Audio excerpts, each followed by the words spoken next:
केवल जीव का स्वाद है। जीव के स्वाद के लिए एक पशु मारा जाता है।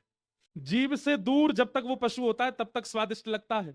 लगता होगा, पता नहीं कैसा लगता हो, हमको तो बोलने में भी अजीब सा लग रहा है। हम चलो रसगुल्ला की बात करते हैं। हाँ, रसगुल्ला जब तक डिब्बा में है तब तक वो बढ़िया लगता है, और जब तक जीव में आता है तब तक बढ़िया लगता है। जितनी देर जीव में उतनी देर ही उसका स्वाद होता है, डिब्बे में उसका स्वाद नहीं होता, और जीव से नीचे जाने के बाद भी उसका स्वाद नहीं होता। केवल ये 1.5 इंच की जीव के लिए आप एक खानदान को खत्म कर देते हैं। किसी की माता जी को मार के पा गए। अब भाई, जिसको भी पाया है वो किसी की माँ तो है, किसी के पिताजी तो है, किसी का पुत्र तो है।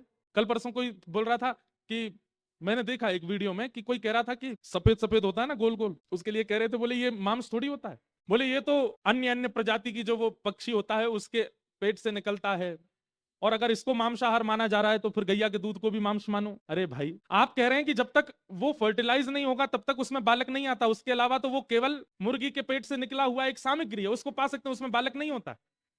और उसका आप संबंध किससे कर रहे हैं? बोले गैया के दूध से। भाई, जिस सामग्री को आप पा रहे हैं वहीं से मुर्गी का बालक भी तो जन्म लेता, उसी चीज में ही जन्म लेता, बस वो बाकी के दिनों में नहीं लेता। प्रत्येक दिन ऐसा सुना है कि एक वो प्रकट होता है। हमको तो शब्द बोलने में भी अटपटा लगता है। हर दिन एक वो सफेद सफेद प्रकट होता है उनके गर्भ से। महीना में एक बार उसमें से बालक उत्पन्न होता है, ऐसा भाव है। बाकी के दिन बालक नहीं होता, वो केवल उनके पेट का ही मल मूत्र आदि होता होगा, उसको खा जाते हैं। और फिर उसका संबंध किससे रखा जा रहा है? बोले गैया के दूध से। भाई, गैया का दूध जहां से आता वहां से बछड़ा नहीं आता। बछिया का जन्म, बछड़ा का जन्म वो गर्भ से होता है, और दूध जो है वो थन से प्रकट होता है। दूध का काम है, दूध का कार्य है, वो पीने के प्रयोग में ही आएगा, वो सेवन के प्रयोग में ही जाएगा। उससे बनने वाली वस्तुओं से मानव हित, मानव कल्याण आदि होगा, वो उसी के लिए ही है। पर इन जीवों का, इनका उपयोग मारने के लिए नहीं है, खाने के लिए नहीं है।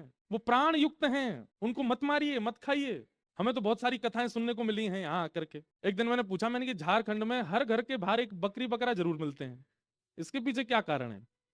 बोले महाराज जी, ये गिफ्ट है, शादियों में दिया जाता है, और फिर जिसको दिया गया वो कहता अच्छा तुमने ऐसा वाला बकरा दिया, हम तुम्हारे यहाँ वैसा वाला और देंगे।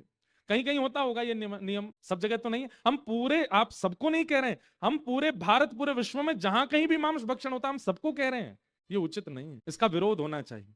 तो जिस प्रकार मन में बनी हुई मानसी सब्जियों को ठाकुर जी स्वीकार कर लेते हैं, आपके घर की अगर बर्तन और रसोई शुद्ध नहीं है तो आप भी मानसी सेवा करो। लेकिन हाँ, इतने विश्वास से कीजिएगा, आपको एक दिन अनुभव होगा। आप रखेंगे खाली पात्र, लेकिन लौट करके जब आके पात्र उठाओगे तो उसमें सामग्री अपने आप होगी। कभी ना कभी तो ऐसा अनुभव होगा।